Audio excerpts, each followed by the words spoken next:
Alors nous allons maintenant parler de la foi de l'homme doit être mise à l'épreuve. Se dire. Quand Abraham avait 100 ans, presque 100 ans, son corps était comme mort. Et sa femme Sarah ne pouvait plus enfanter. Mais croyait-il encore? Il croyait encore en l'Éternel, disant que l'Éternel rendrait la descendance d'Abraham aussi nombreuse que l'étoile du ciel. Il croyait toujours. A-t-il doute de la promesse de Dieu? Il ne doutait pas. C'est pour cela que il n'a pas doute de la promesse de Dieu. Au contraire, il fut fortifié par sa foi en la promesse de Dieu, donnant finalement gloire à Dieu. Il était pleinement convaincu que ce que Dieu avait promis, Dieu l'accomplirait. C'est pourquoi cela lui fut con comme justice. Frère et sœurs, pensez un vieil homme de 100 ans. Sa femme Sarah ne pouvait plus enfanter. Mais par la foi, Dieu a fait qu'elle jeune de 100 ans. Il a eu un fils. Finalement, par la descendance de ce fils, sa descendance fut en effet aussi nombreuse que l'étoile du ciel. Le sable au bord de la mer. Aujourd'hui, nous parlons du salut.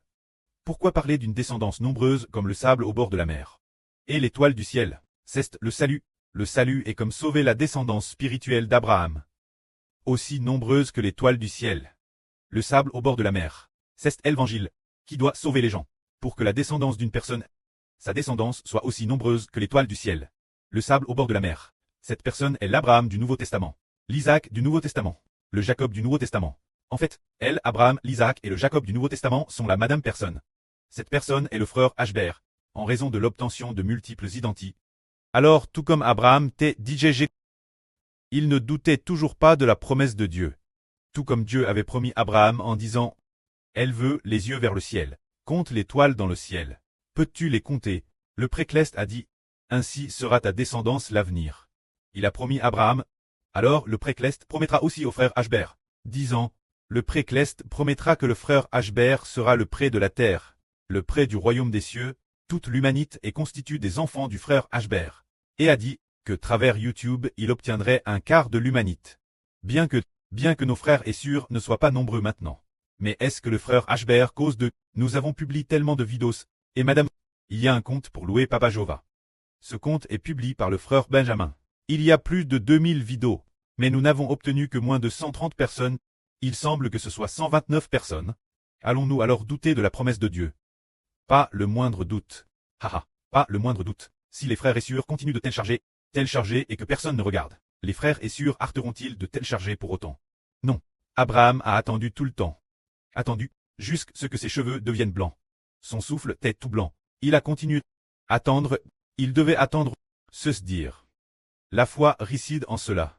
La foi consiste en ce qui semble impossible aux hommes. Il n'était plus possible d'avoir des enfants. Du point de vue humain, il n'y avait aucun espoir, plus aucune espérance. Mais la foi réside précisément elle. Croire, c'est croire. Quand il n'y a plus d'espoir humainement afin de... Mais Dieu transforme le désespoir en espérance. Dieu, nous sommes justifiés par la foi en la promesse de Dieu. Aujourd'hui, c'est la madame chose pour nous. Le précleste est loin dans les cieux. Bien que nous ne puissions pas le voir de nos propres yeux. Mais par la foi. Par la foi en son Fils qu'il a envoyé. Croire en lui, nous croyons qu'en faisant ainsi, Dieu nous déclarera justes. Ainsi, nous découvrons alors que la foi doit être prouve.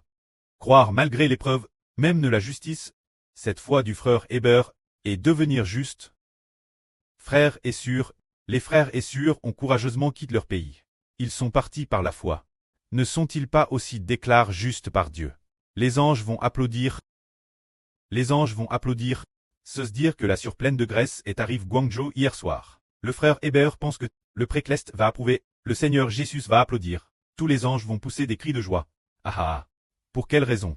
C'est par la foi qu'elle est arrive Guangzhou. Ah ah. N'est-ce pas? C'est par la foi, et ainsi, on devient juste. Alors regardons tous ceux qui ont la foi. Ne sont-ils pas ceux que Dieu bénit? Dieu a béni Jacob, il a béni Israël. Parce qu'Israël a cru en l'Éternel, alors, tous les enfants ne reçoivent-ils pas la bénédiction du près et du Seigneur? N'est-ce pas parce qu'ils croient au près et au Seigneur? Et croient aussi au frère Héber.